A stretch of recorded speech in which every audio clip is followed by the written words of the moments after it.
Hello दोस्तों, कैसे हो आप सभी। मैं आशा करता हूँ आप सभी ठीक ही होंगे।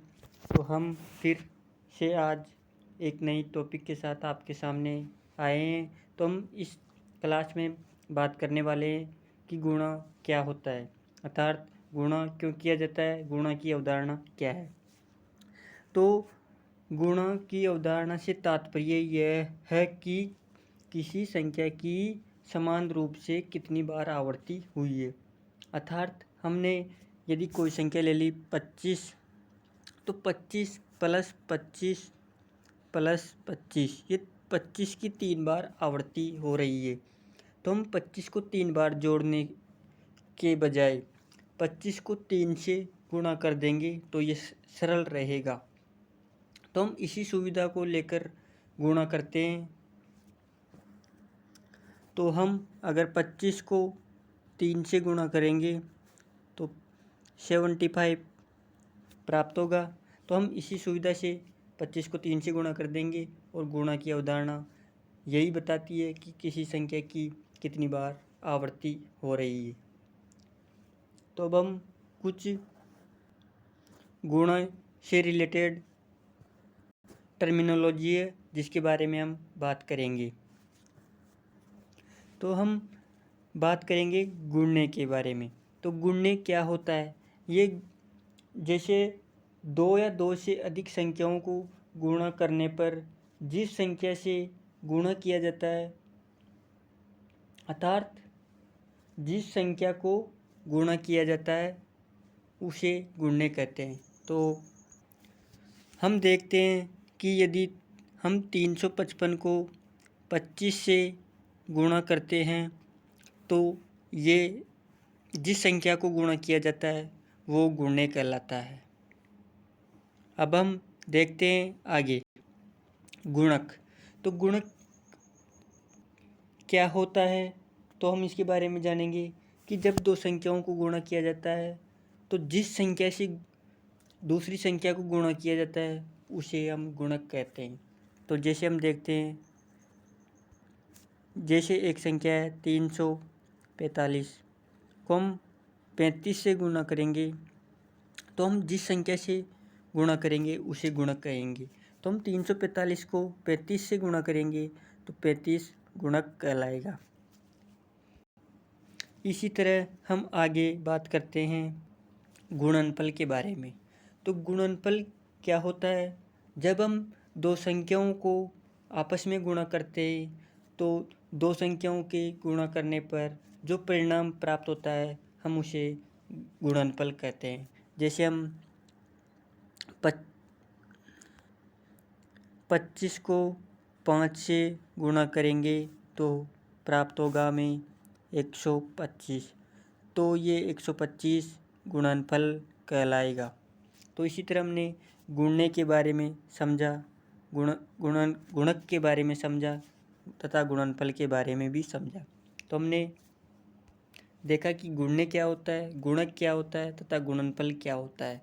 तो हम आगे गुणने को गुणक से गुणा करके गुणनफल प्राप्त करेंगे। तो देखते हैं हम एक संख्या लेके। तो कोई संख्या है 3567, हम इसको गुणा करेंगे 325 से तो प्राप्त परिणाम क्या होगा। तो हम पहले 3567 को 5 से गुणा करेंगे, फिर हम 3567 को 2 से गुणा करेंगे और हम फिर 3567 को 3 से गुणा करेंगे और फिर इनको जोड़ देंगे। तो किस तरह से जोड़ेंगे तो हम आपको बताते हैं। तो हमने 3567 को 325 से किस तरह से गुणा किया। हमने 3567 को पहले 5 से गुणा किया, फिर हमने 2 से गुणा किया, फिर हमने 3 से गुणा किया। तो 5 से गुणा करने पर हमारे पास 17,835 आया। 2 से गुणा करने पर हमारे पास 7,134 आया और 5 के नीचे हमने कुछ भी नहीं लिखा, अर्थात 0 रहने दिया। इसी तरह हम 3 से गुणा करेंगे तो हम 3 से पहले 2 अंक है, 2 और 5, तो 2 0 लगा दिया नीचे और इसी तरह हमने 10,701 आ गया। अब हम इन तीनों को जोड़ लेंगे तो 5 का इधर 5 ही आ जाएगा और इधर 3 और 4 7 हो जाएगा। और इसी तरह यहाँ पर 8 3 11 और 1 12 हो जाएगा। और आगे 7 और 1 8 और इसी तरह 15 हो जाएगा। 5 हासिल का 1 हो जाएगा और 11 हो जाएगा। तो हमने गुणने को गुणक से गुणा करके गुणनफल प्राप्त कर लिया है। अब हम आगे बात करेंगे कि शून्यांक संख्याओं का गुणा कैसे किया जाता है, किस तरह से हम शून्यांक संख्याओं को गुणा करते हैं। तो जिस संख्या के अंत में शून्य हो उन संख्याओं को गुणा करने के लिए उनके अंकों का गुणनफल करके दोनों संख्याओं के अंत में जितने शून्य हो उतने शून्य लगा देने से गुणनफल हमें प्राप्त हो जाता है। तो आपको समझ में आया। जैसे कोई संख्या है, जैसे ये 90 को हमने 20 से गुणा किया तो हम सिर्फ 2 को 9 से गुणा करेंगे और 18 प्राप्त कर लेंगे और जितने जीरो बचेंगे हम वो जीरो लगा देंगे। तो 90 के अंत में एक जीरो है और 20 के जीरो अंत में एक जीरो है, तो 2 जीरो है तो हमने लास्ट में 2 जीरो लगा दिया। इसी तरह हम बात करेंगे एक और उदाहरण लेकर के। जैसे हमने 800 को गुणा किया 30 से, तो हम किस तरह से 800 को 30 से गुणा करेंगे। हम 800 को 30 से गुणा न करके बल्कि 8 को 3 से गुणा करेंगे। तो 8 को 3 से गुणा करने पर हमें 24 प्राप्त होगा और 800 के अंत में 2 जीरो और 3 के अंत में 1 जीरो, तो कुल मिलाकर 3 जीरो है। तो हम इन 3 जीरो को 24 के अंत में लगा देंगे तो हमें इनका गुणनफल 24,000 प्राप्त हो जाएगा। तो हमने गुणा की अवधारणा को समझ लिया और अब हम आगे बात करेंगे भाग की अवधारणा के बारे में। तो भाग की अवधारणा क्या होती है, तो हम बात करते हैं कि जब किसी संख्या को दूसरी संख्या से विभाजित करते हैं तो ऐसी क्रिया क्या कहलाती है, भाग कहलाती है। जिस संख्या को विभाजित किया जाता है उसे हम भाज्य संख्या कहते हैं, भाज्य कहते हैं, हम उसे भाज्य कहते हैं। अर्थात जैसे हमने 25 को 5 से भाग देते, 25 का 5 से भाग करते हैं तो 25 को हम 5 से भाग करेंगे तो 25 भाज्य कहलाएगा। और 5 जिस संख्या से भाग दिया जाता है उसे हम भाजक कहते हैं।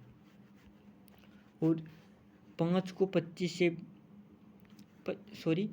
5 का 25 में भाग देने पर जो रिजल्ट हमें प्राप्त होगा हम उसे भागफल कहेंगे। तो हम एक उदाहरण लेके देखते हैं। जैसे हम लेते हैं 26 को हम 3 से भाग करते हैं तो देखते हैं कितना आता है। तो ये 8 बार में 24 और 2 शेषफल बच जाएगा। तो हम 3 को भाजक कहेंगे, 26 को हम भाज्य कहेंगे, 8 को हम भागफल कहेंगे और 2 को शेषफल कहेंगे। अर्थात एक संख्या का दूसरी संख्या में भाग देने पर जो जितना शेष रह जाता है हम उसे शेषफल कहते हैं और जो परिणाम प्राप्त होता है हम उसे भागफल कहते हैं। तो हमने भाज्य, भाजक, भागफल तथा शेषफल के बारे में जान लिया है।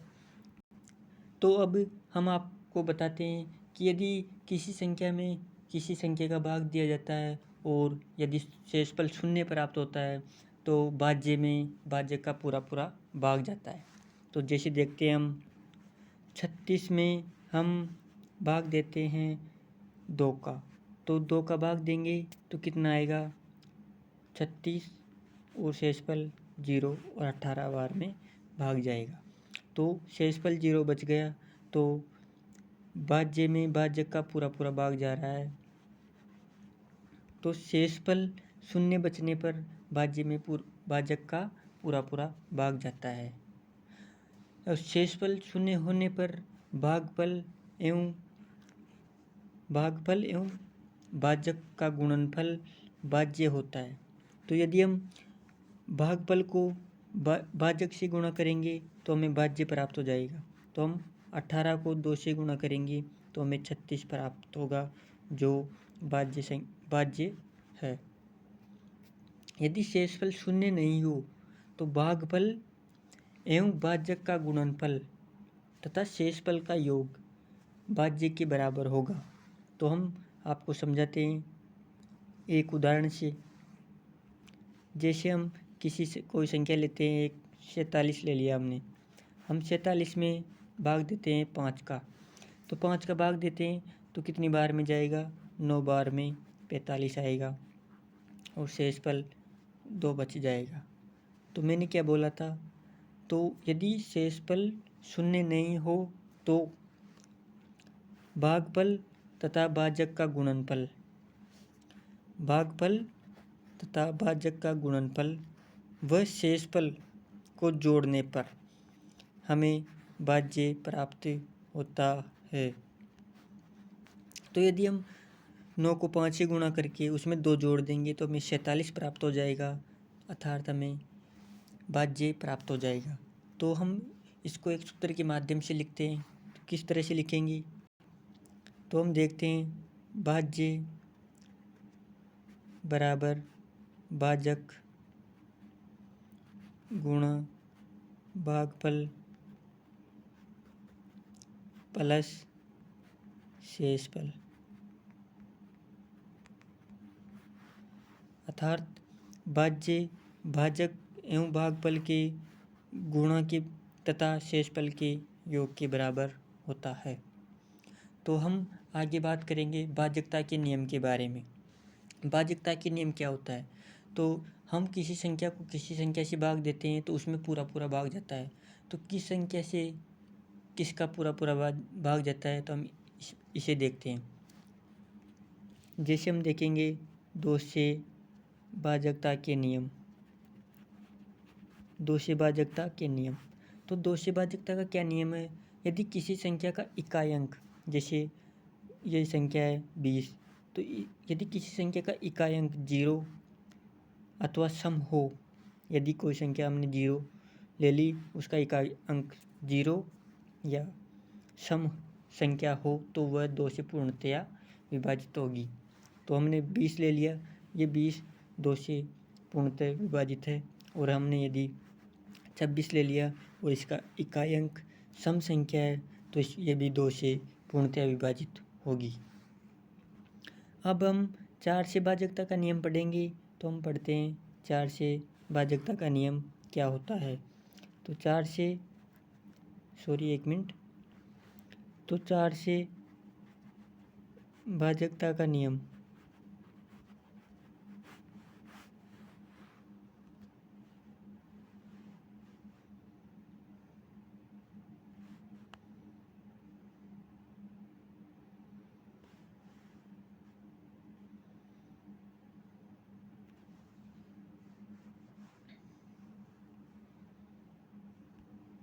तो 4 से भाजकता का नियम क्या है? यदि किसी संख्या के अंतिम 2 अंक इकाई और दहाई 0 हो अथवा 4 से पूर्णतः विभाजित हो, तो वह संख्या भी 4 से पूर्णतः विभाजित होगी। जैसे हमने कोई संख्या ली 8 2 5 4 3 0 0, ये संख्या है। यदि इसके अंतिम 2 अंक इकाई और दहाई के अंक 0 हो अथवा 4 से विभाजित हो, तो वह संख्या 4 से विभाजित होगी। तो इस संख्या में इसके अंतिम 2 अंक 0 है, तो ये संख्या 4 से विभाजित है। और यदि हम एक उदाहरण और लें, जैसे हमने एक उदाहरण लिया, ये संख्या है, तो इसमें अंतिम 2 अंक जो 24 है, 24 4 से विभाजित होंगे, तो ये पूरी संख्या भी 4 से विभाजित होगी। तो हमने पढ़ा कि 4 से भाजकता के नियम क्या है। यदि किसी संख्या के अंतिम 2 अंक इकाई व दहाई 0 हो अथवा 4 से पूर्णतः विभाजित हो, तो वो पूरी संख्या भी 4 से विभाजित होगी। इसी तरह हम 8 से भाजकता का नियम पढ़ेंगे। तो 8 से भाजकता का नियम क्या है? तो यदि किसी संख्या में अंतिम 3 अंक 8 से विभाजित हो तो वह संख्या भी 8 से विभाजित होगी। जैसे हमने संख्या देखी 9, 6, 4, 3, 2, 8। तो ये संख्या है, इसमें अंतिम 3 अंक 328 है। क्या ये क्या 8 से विभाजित है? तो 328 8 से पूर्णतः विभाजित होंगे, तो ये पूरी संख्या भी 8 से विभाजित होगी। इसी तरह हम 16 से विभाजिता का नियम देखेंगे। तो 16 से भाजकता का नियम ये होगा कि किसी संख्या के अंतिम 4 अंक यदि शून्य हो और शून्य के अलावा यदि 4 अंक 16 से विभाजित हो तो वह संख्या भी पूरी संख्या भी 16 से विभाजित होगी। तो हमने 2 से भाजकता का नियम पढ़ा, 4 से, 8 से, 16 से। इन चारों से हमने भाजकता का नियम पढ़ा। अब हम पढ़ेंगे 3 से भाजकता का नियम क्या है। तो 3 से भाजकता का नियम हम पढ़ेंगे। तो 3 से भाजकता का नियम क्या कहता है? तो यदि किसी संख्या के अंकों का योग, जैसे कोई संख्या है, ये संख्या है 38,254। यदि ये संख्या है, यदि इस संख्या का योग 3 से पूर्णतः विभाजित हो तो वह संख्या भी 3 से विभाजित होगी। तो इस संख्या का योग कितना होता है? तो 3, 8, 11, 11, 2, 13, 13, 5, 18, 18, 4, 22। तो 22 क्या 3 से विभाजित होगा? नहीं। तो ये संख्या भी पूर्णतः 3 से विभाजित नहीं होगी। इसी तरह हम देखते हैं, ये संख्या है, तो ये संख्या है, क्या ये संख्या 3 से विभाजित होगी? तो हम इसके अंकों का योग करेंगे। 3 और 8 11, 11 और 4 15, 15 और 6 21, 21 और 2 23, 23 और 1 24। तो 24 3 से विभाजित होगा, तो ये पूरी संख्या भी 3 से विभाजित होगी। अब हम इसके बाद में 9 से भाजकता के नियम पढ़ेंगे। तो 9 से भाजकता का नियम कहता है कि यदि किसी संख्या के अंकों का योग 9 से विभाजित हो तो वह संख्या भी 9 से विभाजित होगी पूर्ण रूप से। तो हम देखते हैं, जैसे कोई संख्या है, ये 8, 1, 9, 7, 5, 1, 2, 3 ये संख्या है। तो क्या ये संख्या 9 से विभाजित है? तो हम इसके अंकों का योग करेंगे। 8 और 1 9, 9 और 9 18, 18 और 7 25, 5 30 और 1 31 और 2 33 और 3 36। क्या 36 9 से विभाजित है? तो हाँ, 36 9 से विभाजित है, तो ये संख्या भी 9 से विभाजित होगी। इसी तरह हम 5 से भाजकता का नियम पढ़ेंगे। तो 5 से भाजकता का नियम क्या होता है? 5 से भाजकता का नियम कहता है कि यदि किसी संख्या के अंत में 0 अथवा 5 हो, 0 अथवा 5 हो तो वह संख्या भी 5 से विभाजित होगी। जैसे हम देखते हैं 45, क्या 45 के अंतिम अंक 5 है? तो ये संख्या भी 5 से विभाजित होगी। जैसे हमने बड़ी संख्या ली 3, 8, 2, 6, 9, 4, 3, 0। अब इस संख्या का इकाई अंक 0 है, तो ये पूरी संख्या भी 5 से विभाजित होगी। और एक संख्या और लेते हैं हम, जैसे हम लेते हैं इसका अंतिम अंक, इस संख्या का अंतिम अंक 5 है, तो ये संख्या भी 5 से विभाजित होगी। तो हमने पढ़ा कि 5 से विभाजकता का नियम यह कहता है कि किसी संख्या के अंत में या इकाई का अंक 0 हो या 5 हो तो संख्या पूर्ण रूप से 5 से विभाजित होगी। अब हम इसके बाद में 6 से भाजकता का नियम पढ़ेंगे। तो 6 से भाजकता का नियम क्या कहता है? तो 6 से भाजकता का नियम कहता है कि यदि कोई संख्या 2 व 3 से दोनों से विभाजित हो, एक से नहीं बल्कि दोनों से विभाजित हो, तो वह संख्या भी पूर्ण रूप से 6 से विभाजित होगी।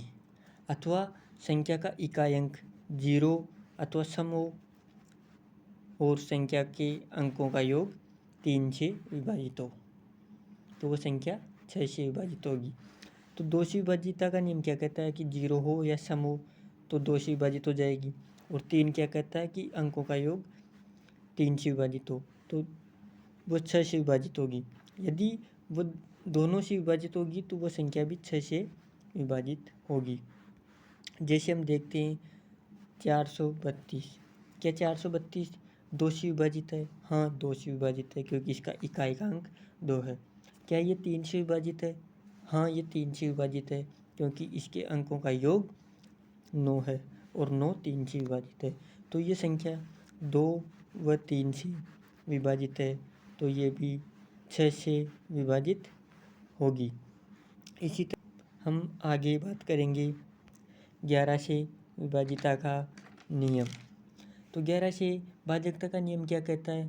यदि किसी संख्या के सम स्थानों के अंकों का योग तथा विषम स्थानों के अंकों का योग का अंतर 0 हो या 11 से पूर्णतया विभाजित हो, तो वह संख्या भी 11 से विभाजित होगी। आपको समझ में आया होगा कि ये कोई संख्या है 2 से 235 486। ये एक संख्या है, इसमें हम सम स्थानों के अंकों का योग तथा विषम स्थानों के अंकों का योग, उन दोनों का अंतर निकालेंगे। उन दोनों का अंतर यदि 0 होगा तो वो 11 से विभाजित होगी। यदि उनका अंकों का अंतर 11 से विभाजित होगा तो वह पूरी संख्या भी 11 से विभाजित होगी। तो हम देखते हैं इनके सम स्थानों का अंकों का योग क्या होगा। 8 5 13, 13 और 2 15, तो इसके सम स्थानों का अंकों का योग 15 है। अब इसके विषम स्थानों के अंकों का योग देखेंगे तो 3 और 6 9, 9 और 6 15, तो 15 माइनस 15 बराबर में 0। तो इनके सम स्थानों तथा विषम स्थानों के अंकों का योग 0 है, तो ये संख्या 11 से विभाजित होगी। तो मैं आशा करता हूँ कि आपको वीडियो अच्छा लगा होगा। अच्छा लगे तो आप वीडियो को लाइक करें, कमेंट करें, शेयर करें तथा सब्सक्राइब ज़रूर करें। धन्यवाद।